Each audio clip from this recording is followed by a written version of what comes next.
Steroid qizlardan saqlaning yigitlar. Agar ular o'sha sizni mahliyo qilish uchun harakatni boshlasa, siz uni aniq tuzog'iga tushasiz. Siz steroid qizlarni yaqindan tanib olishingiz kerak.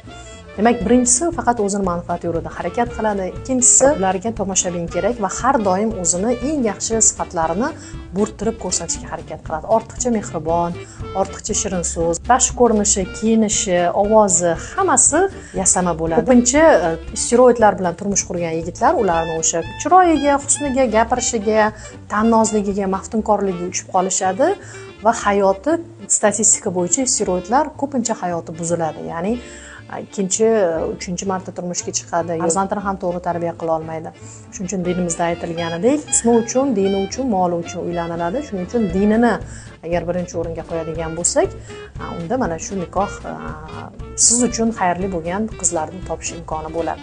Steroidlar o'zini tashqaridan juda dindor qilib ko'rsatadi, juda ham taqvoli qilib ko'rsatadi. O'sha doim qo'llarida tasbihlarni olib yurishi mumkin, doim o'sha so'zlarida ham inshaalloh, subhanalloh bemalol izobiliyada ishlatadi bunaqa so'zlarni. Shuning uchun siz tashqi ko'rinishiga va uni aytayotgan so'zlariga aldanib qolmang. Demak, steroidlarni ishlarda sinash kerak, biror bir vaziyatlarda sinash kerak bo'ladi. Yana ham ko'proq ma'lumot meni Telegram kanalimda bor.